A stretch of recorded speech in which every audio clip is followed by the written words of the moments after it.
Hi again. Welcome to the Bloom Show. I am Sahid Nahim, your host. The Bloom Show is brought to you by New Bloom Solutions and above all flowers. The intention of the Bloom Show is to help the floral industry innovate, connect, and bloom through building community, networking, and sharing of information. So this show is usually live. Today we're having a situation that we're having to pre-record it, but usually we ask everybody to participate and ask questions and chime in. So please ask questions on the comment as well if you'd like to follow up on the comments, because it's really important for us to have your participation as a part for you to get the best out of this show. And I mean you as any sector throughout the flower industry. So truly our intention is to help connect all sectors of the flower industry through information and getting to know the professionals and experts in the flower industry. Today I have the great honor and privilege of interviewing a personal friend of mine, a personal person, someone that believed in me when I first started my business, someone that answered my phone when I first started my business. So my phone call when I first started my business, which I truly appreciate, and that's Marco Groot from Hilverda De Boer. Sometimes I say the name wrong, I'm sorry, but Hilverda De Boer, a company that's been around for hundreds of years, many years, and has done great things. And Marco has always been a great supporter of other companies, of our company as well. So we really want to thank him for being on the show today. So help me introduce and bring onto the stage or onto the Bloom Show, Mr. Marco Groot.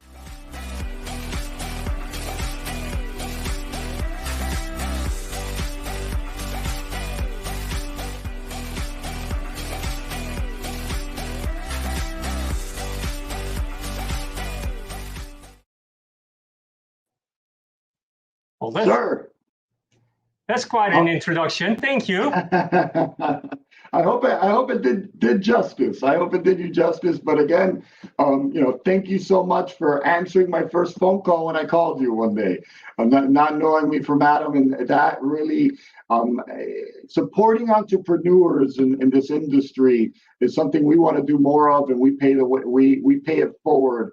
Because of people like you opening the doors for us when we first started. So thank you so much again, Mark. Well, thank you. Well, the thing is, you never know what one phone call can lead to. So ignoring phone calls or emails is just plain stupid. Yeah, I agree. You never know what it turns into, and 20 minutes might turn into a great relationship and a lot of other opportunities. So thank you for doing that. And that's something that we take all calls now, so we're always busy, man. But, we pay it forward and we really appreciate it. And thank you again for being here after 3 years and COVID and everything. Thank you so much for being here again today. Thank you for having me. We had quite a couple of years in the industry, that's for sure. Yeah, very interesting years. And gosh, right off the bat, I already have questions, but let's start with you. Who are you? Share a little bit about yourself, and then we could share a little bit about Hilverda. Yeah, you pronounce it pretty well, actually. Hilverda De Boer. Yeah. Hilverda De Boer. Perfect. I'm glad. Thank you. Yeah, listen, if we look back, we should probably have chosen another name, but hey, it's a family company, so you're bounded with last names, just as the way it is. That's it. Yeah, so my name is Marco Groot. I was born in Holland 48 years ago. Always been in the industry. My grandfather from my mother's side was a bulb grower, so I've been always in the field, always been working at farms after school because I've been to school, and mostly in the spring and the summers, fall and winter. Had other odd jobs, millions of them almost, but always been in the flower industry. Picking the bulbs, planting the bulbs, making the flowers auction ready, making sure that, and growers are really good at that. They want to make sure that when you put all the flowers in buckets with the trolleys, that all the flowers are straight, just learning those details. Yep. And getting the love for the industry. So that's where I grew up. I went to middle school. Well, in Holland, it's a little bit differently, the whole school system. But I went to school in Holland till I was about 18. And the teacher said, what do you want to do after that? And when I was 16, my best friend had an aunt that lived in the United States. And he said, let's go visit her for a month. So we worked all summer in the fields just to make some extra money. to buy the ticket, and we went to California. And I will never forget that. Just to give you an example, by the way, that aunt, that she lived beautifully in Novato, which is north of San Francisco. And the next door neighbor was George Lucas from Star Wars. Wow. Well, that gives you a little bit of a, like how they lived, right? All right.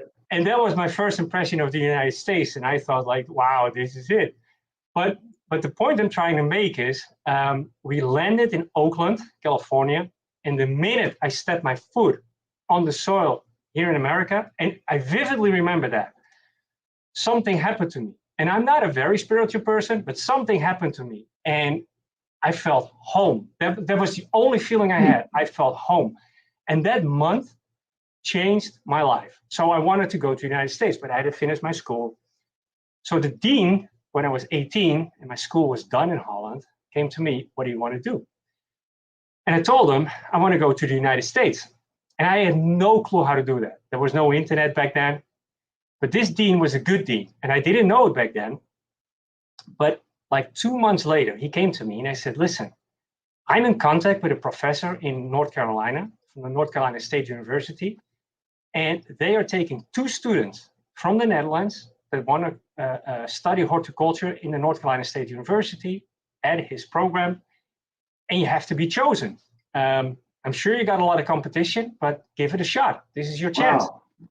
So he said, the interview is, by the way, tomorrow. So the next day I'm sitting down with him and his wife, and I thought I completely screwed the whole interview up. But apparently I didn't, or they didn't have enough candidates. That is also possible. But I got in. You're right on the pose. I got in. And another life-changing experience. So my dream was be in the United States. I studied there horticulture. I helped him with his program. When I came back to the Netherlands, I had to find a job because, I only had a student visa. So I started to work in the industry for one of my friends that had a wholesale. And I worked as a Flying Dutchman. So with a truck, to all the stores in the north part of the country. And what I learned there was really the trade. We would buy the flowers in the morning, make sure they're really nicely displayed in the truck, go to all the flower stores. And because I had my routes, all of those flower stores were my friends. For 5 years, you share, and you come there every day. You share good times, sad times. I really learned the love of the floral industry there as well. And then after 5 years, I wanted to go back to the States because that was my life. I wanted to go to the States. And I found a job at a produce company touring the United States and selling bell peppers and tomatoes. So I was touring the United States almost constantly. Great opportunity. Within a year, I was the account manager for Walmart, which is, largest retailer in the world. So that things were going well. But I was really missing the flowers because, a bell pepper, you got a red one, you got a green one, you got a, but there's only so much. And the thing is, if you grow up in this business, you know that amaryllis grower does it together, the growing with his uncle and his cousin and, this guy and that guy. If you grow up in something, like you're rooted into it. And I don't have that with produce. And although I love the company and I loved it, I wanted to go back to flowers. So, through somebody else, I came in contact with Anton Spargaren, who is now a company that's within our group. And they asked me, could you please set up a United States department? We don't have it. You get all the time in the world, just make it happen. And I started from nothing. And it was a great experience. I did it for 7-8 years. And then Hilverda De Boer bought Anton Spargaren. And now I'm here in the States for already so many years. Wow. And so it's all started in the States. So you got yourself to the States, and then that you were able to be in the right position, right time, right place. Yeah, correct. And thanks for saying. Yeah, and listen, I could go on and on for days and days, but loving the industry, but my love for this country is also immense. I'm so grateful that I can have my family here in this country growing up, our kids. By the way, it's a special day today. It's my daughter's 14th birthday. Oh, congratulations. Happy birthday to her. That's awesome. Well, thank you very much. But yeah, it's been a wild ride. That's awesome. And you are located where? New York area? Yeah, well, I'm in Connecticut, just a little north of New York. Beautiful area here, by the way. And I chose that back then I was because about to ask, yes. Boston. Yeah, close to Boston, close to New York, two important areas for us.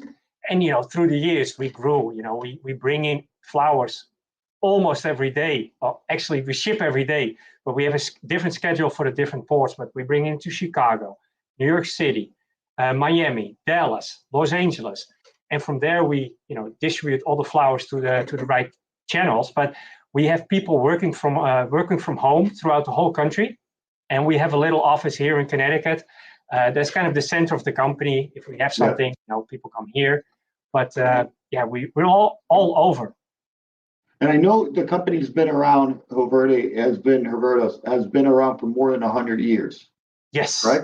So tell us the story. How did that start? 100 and what years has it been? Yeah. So in 1909, the company started. Okay. And the company started with Jan Hilverda. And he was a visionary. He started to export flowers to countries like Austria, Germany, later on Turkey. And in 2000, it merged with De Boer. That became Hilverda De Boer.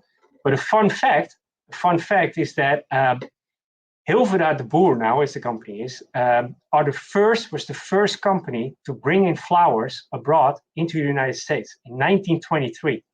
So in 1923, we brought in flowers from Holland in the cooler of the food cooler of cruise ships, and we would deliver it to New York. And the fun thing is, so we ship every day to New York, right? And if you get to the airport at JFK at night, when most of the flowers get cleared, Sahid, it's an immense amount from us, from our colleagues. Like it's an immense amount every day that comes in JFK. We were the first, and it just fills us with pride, to be honest. And we're still here, 2022. I was going to say 2023, but 2022, and we're still doing it. You're pioneers, you're groundbreakers in that, and that is really cool. So it's been almost 100 years that you've been doing that. That's crazy. And then when did it go to the platform that you have now, to the auction style platform? Well, gradually you progress as a company, right? Mm-hmm. And we made some really good changes about 12, 13 years ago. But overall, it's not, we do it with a whole team of people in Holland, here in the States, and gradually you get better. So now we work with a web shop that is completely full. We import from Italy. We get there in the season, our peonies, the ranunculus clunies, who are like this. I mean, it's amazing. Anemones, well, you name it, sweet peas. We have a full range of flowers from South America. We got New Zealand. We got Chile, France, Italy. Italy, I already said. And of course, Holland, because that's, how we started. We got about 3,000 items on our price list that we offer every day. Mm-hmm. So it's a full web shop. It's very easy to use for our clientele. And and we get flowers in from our partners, the farms, every day. Yeah. And it's you're a leader in that model for sure. Because that's where everybody knows you guys about. You could go onto a site and have 3,000 products to select from. So it's been amazing. Yeah, and the 3,000. Well, thank you for saying that. And the 3,000 is from Holland, but we have another 3,000 or so from South America, and we have in the season another 50 from New Zealand and 35 from Italy, and you name it. And we try to small pack. So small pack meaning we understand that a lot of our clients, they cannot use, I'm just going to say something, 250 free spirit. If you want to have free spirit, you can get 2 bunches from us. If you want to have Baplorum or you name something, Tragilium green or hydrangeas, you can get small packs. So it's very accessible, very easy. One thing that we have from Holland that is pretty cool, we got tier pricing. So we have a bigger pack and a smaller pack. The bigger pack is a little bit, there's a little bit of a price cut there, but that way we try to stay always, on the cutting edge. So who is your main customer right now? Meaning not company, but customer base. So is it florists, wholesalers, everybody, or who do you really focus on? Yeah, it's a little bit of a mix. We have a very healthy mix. So we have high-end flower stores, very high-end flower stores. We have, because if you're not a high-end flower store, honestly, you know, it's not a good fit. We are not the right party for, you know, for somebody that is not a high-end flower store. Our flowers tend to be high quality, and they are, you know, a little bit pricier because of that. So it's customers like that, high-end flower stores, high-end event and wedding planners that have that clientele. Those come to us. We also have wholesalers, e-commerce companies. We work together with wholesalers in certain areas, and of course we protect them there. And you know, we would not sell in those areas directly to the flower shops. So we have a mix of everything throughout the whole country. We are reaching the whole states, even the islands in the Pacific. We do weddings at the islands near Barbados, for example, too. Yeah, we do the full range of things. And so during COVID, you and I were staying in touch a bit, and during COVID, I understand that you kind of shifted or became agile, you pivoted a little bit. How did COVID change, or how did COVID force you to change a little bit your business model? Yeah, good question. What you offered? Good question. Well, first of all, let me say this, that during COVID, if I ever felt my blood pumping, it was during that time. Oh my goodness, it was, and all of us, don't get me wrong, but just to give you an example how things were, if you look at the map, you can't see it, but over there's a whole wall with the map of America. If you look at our clientele, they are all over the states, and certain states were closed. So a customer, in, I'm just going to say something, in Arkansas could still order flowers because they were open, right?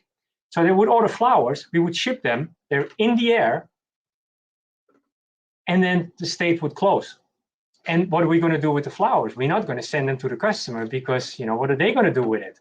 So then we had to find other clients in states that were open and say, hey, listen, I got this, these flowers coming in. Can you use them? Every day was like that. It was very, very difficult, but we did it with a great spirit. I have the best team in the industry, and you know, they helped us through it, and so did our clients.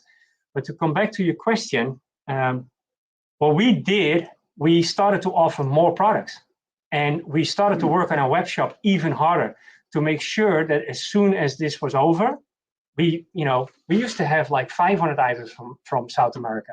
Like I said, now we got 2,500 or 3,000 or whatever it is. But we started to just increase what we offered. And another thing that I want to say is we had a terrible 2.5 years as a world, right, with COVID. But in our industry, I want to say that COVID brought also something good. And not in the first 8 months, because, you know, that was horrible for all of us, almost every industry. But what it did, and what it does now, also together with the inflation, I feel that the end consumer appreciates the value of a product way better. Yeah.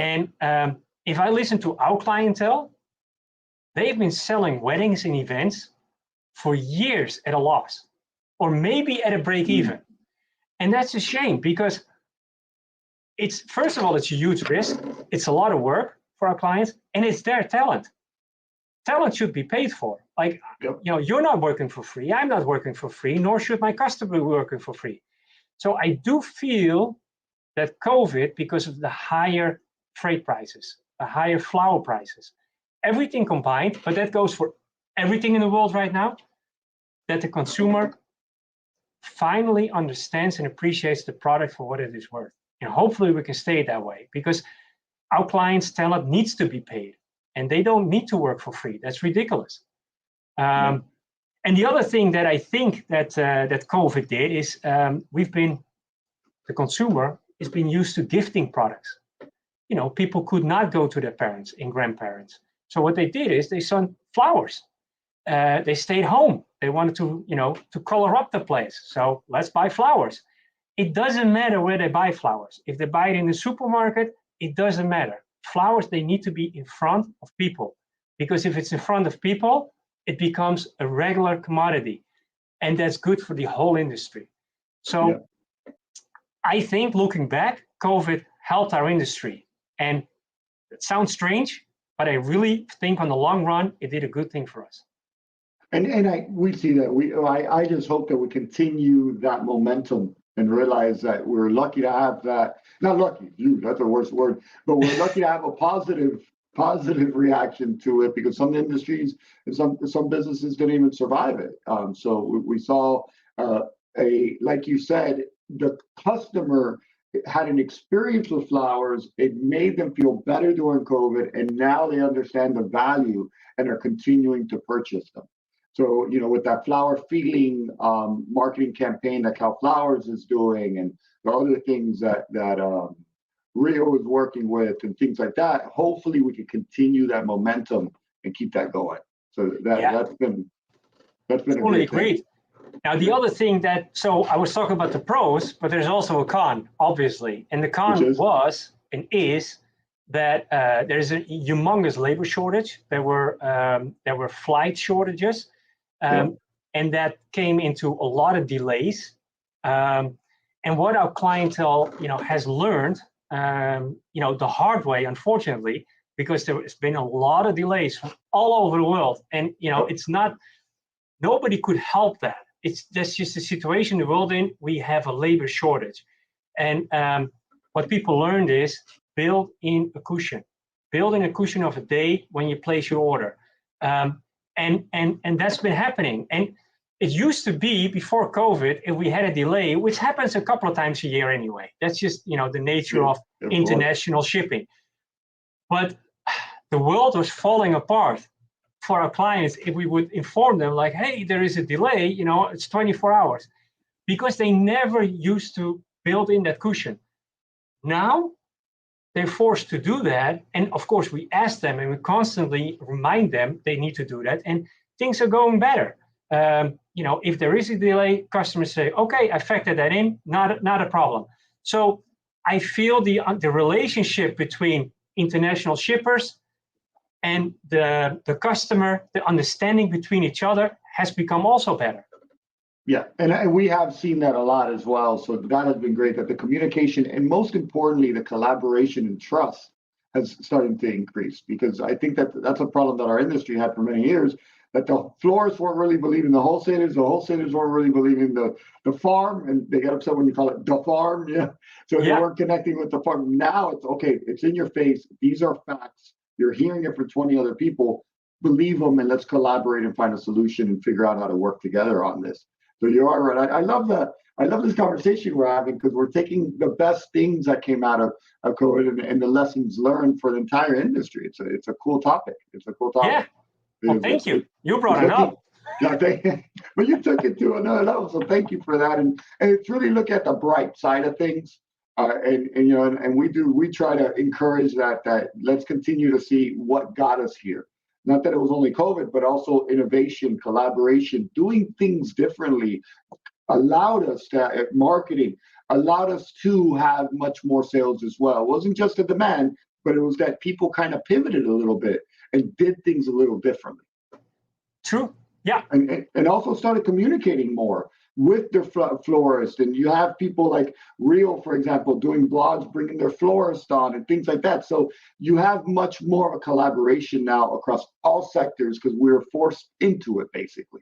Well, it's true. And the thing is also, like what you do now, everybody was trying to do that when COVID hit, because they wanted to stay relevant, like in the picture, so to speak. You took that to a next level for sure. I think if you look back 2.5 years ago to, including myself, people who did this, it's not as professional as you do it now. But it was the only thing that we could do back then, because we needed to stay in the picture, needed to stay relevant, and it's out of the comfort zone. Like I don't have what you have, and that's like a natural, and not only me, a lot of people have, it's out of our comfort zone. We don't speak naturally on camera, or and we had to do it because we had to make sure that people knew, hey, we're still here. We're not going anywhere. And it's also the way of adding value to your customer base. So there's more and more. Yesterday I was talking to Blake from WUSA. Had the pleasure of being on the show, and we're saying how many more people are doing it because it's just a part of the business model now. Just like credit card companies are like media channels, and they have their media department. Airlines have their media department. Flower industry, all the industries are going to have their own media department. It's just about getting there. And COVID opened that opportunity, and there was a necessity. And I remember, yeah, you were doing it too, and a couple of people were doing it. It's not easy. It's not easy. No. It's a lot of work, and it looks like, oh, let me just do it. If he's doing it, we can all do it. But it's working. But I wish everybody, the more information we have getting out there, the better for the entire industry. I believe so. I encourage everybody to do it. So let me see if I have another question here. How can florists work closer with vendors? And what are some tips you would give florists when choosing a vendor?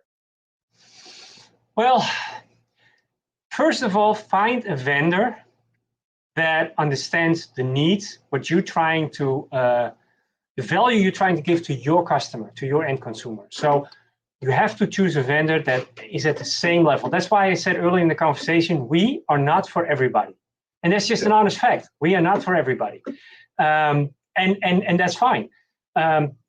So you have to make sure that you have a vendor that understands you and that is reliable. Now, if you think back to last year, September, business was booming for everybody.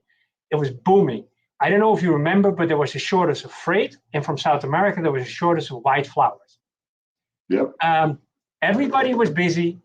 All of the wedding and event planners, the flower stores, everybody was so tired because they had multiple weddings a weekend, and they were just rocking it out. What you need to have then in that time is a vendor that comes through for you, that comes with options. If they cannot get because of circumstances like I just described, there was just a shortage of white flowers because growers planted less and because of COVID and weather and blah blah blah.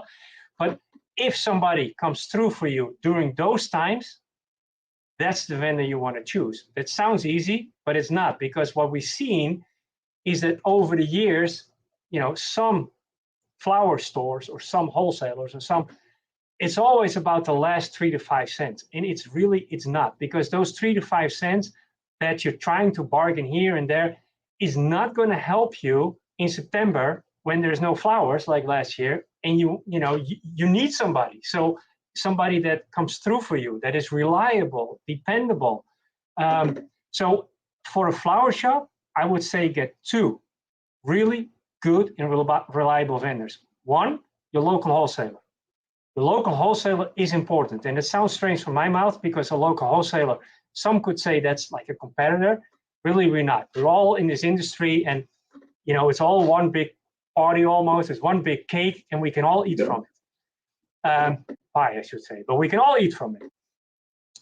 Have a good local wholesaler. Make sure you give them enough business that whenever you need them last minute, because you always have last minute issues, that they're there for you.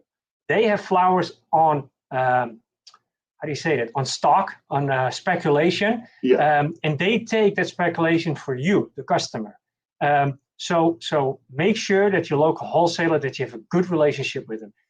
You don't need 5 of those, really. If you got 1 that's reliable, you're good. 2, get a company like us. Of course, we're not the only one.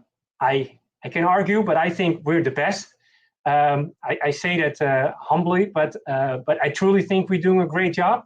Overall, there's always room to improve, and if anybody has recommendations, please, I'm always, like you said at the beginning, I always pick up my phone, so let me know. But a company like us will save you a tremendous amount of money on your buying. The cost of goods from us, you're going to save 30 to 40% if you buy companies through us. We go directly from the farm from Chile, South America, New Zealand, Italy, Holland. You can't get it any better than that. It comes from us directly to you. We take care of the logistics, and it's very, very easy to order. So those 2, I would say, then you're golden. If you got 2 of those, you don't need anything else. And I love the fact that you say wholesalers. Even though it's a competition to you, you understand the value in having the Oh yeah. wholesalers. And people continue to ask, will wholesalers be, or wholesaler? People reach out to us and say, will wholesalers always exist? They will, because they, 100%. just like Miami. Miami is the nation's inventory. Wholesalers is your state or city's inventory, and inventory today, right? So I do see that, and thank you for mentioning that, because it is important to encourage the florists in the right direction.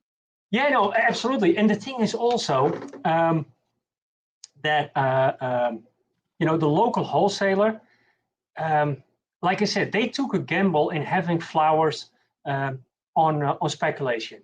And in order for them to keep doing that, they need business from you. So it works both ways. Now, a flower emergency, like we don't have inventory. We have, sometimes we bring in extra, 50, 60 extra boxes of peonies. But in general, we do not do what your local wholesaler does. That's why you're saving so much money on your cost of goods. And it comes directly fresh from the farm to you directly. That's exactly the difference. However, if you need a last minute rescue, our last minute rescue is 24 hours at the soonest. Your local wholesaler probably got it the same morning. That's why you have to have a relationship with them. Yeah. And a relationship goes both ways, right? And that's what I think people are starting to realize. Just like you said with COVID, it allowed people to collaborate more versus just thinking of that transaction. So it is, that's something we tell florists is build a relationship. You send them a coffee or a gift sometimes. It's not, they are making money off of you, but it's really about, when I was a salesperson for 17 years, you got more bees with honey than with, you were taking care of those people that were taking care of you. Yes. And that treated you with respect, and that understood the support, that it's a balance, that you can't always give them the cherry picked items if they're not taking. So it is a relationship that you're building, and that's what it comes down to. It's a collaborative relationship. Yes. Yeah. No, you said it very well. Absolutely. Yeah, to collaborate, and again, you get a lot more with honey than with the other stuff. so having a little fun here. Let me to wrap it up now. We're at 32 minutes, but to wrap it up, I want to ask you the fast, fun questions that we ask. So we'll start now with, what's your favorite food? Meat sauce from my wife. Pasta meat sauce. Wow, and cool. Hold on, and if anybody is ever in Connecticut and you want to have Mrs. Groot's famous pasta meat sauce, welcome at the Groot house. Just let me know. Is there a door cover or anything? Do you got to pay at the door, or how do you do that? Just call me, then I can. Everybody's welcome. You got the hookup, right? And what's your favorite color? Blue, without a doubt. Favorite band? No band. I love jazz music. Nice. There you go. And what was your first job? First job? Weeding the flower field. Weeding the flower field. And what was your most interesting job? Cleaning toilets. Cleaning toilet. That was interesting. Yeah. Do you have a hobby? Running and reading. All right. And what's one interesting thing we do not know about you? Well, I got a nice jacket on, but in reality, I got shorts on. Thank you for that. That's awesome. And then, that's great. I can end it there. Cat, dog, or plant? Dog. Car, plane, or stay home? Plane, because plane is the beginning of an adventure. That's awesome, man. Thank you so much, Marco. Thank you for that. I love the shorts. That is awesome. Thanks for sharing that. And again, man, thank you so much for being on the call with us today. Is there any final words? Is there any shout out you'd like to shout out to anybody? Anything you'd like to say? Yeah. Do I have one more minute? I would like to say this. Okay. So we have so many partnerships around the world. Companies that we work with, vendors, growers, logistical partners. I mean, there's many moving parts. If I give a shout out to one, I forget all the others. Especially, my connection for South America. You know what I'm talking about. Like, yes, very personal friend. It's family. But the thing is, if I shout out to one person, I'm missing a lot. However, there is a shout out to my team. I hands down, I have the best team in the industry, and they are fun. They're always hardworking. They're so knowledgeable. They love what they do. I couldn't be happier. And the thing is, everybody that sees this, that is a business owner, and they think, well, my team is the best. I'm sorry, it's my team. I'm sure you got good people, but I'm so happy with them. So they deserve all the credit. That's awesome, man. And I bet, and I know that they're happy to hear that from their boss. And that's always a good way to create culture. So a testament goes out to the way you treat your people, man. So thank you for saying that. So, you know, if you're interested in working for Mark, just kidding. Give him a call. So Marco, again, thank you so much for your time, man. I really appreciate it, and I look forward to connecting someday in person with you very soon. Very soon. Are you going to the show in Holland or Expo? Probably. I haven't made final plans yet, but probably. And thank you for having me, Sahid, and thank you for doing this for the industry. It's a really cool thing. You bring interesting guests, and we all learn from it. Thank you. Awesome. That's the intention. And again, thank you for your support. And this is the only way it happens with guests like you. So I truly appreciate it, Marco. So I'm going to put you in the bloom room for now, just to say bye to the guests. But again, truly, thank you very much, Marco. Truly appreciate you. Take care. So everybody, thank you so much for watching. Marco was one of the most fun ones, and the short things was awesome. But it's also very great to hear the positives of what came out of COVID. It was really interesting to kind of break it down and look at after COVID what was left, right? And what is left is an industry that is collaborating more, communicating more, and looking at each other as partners.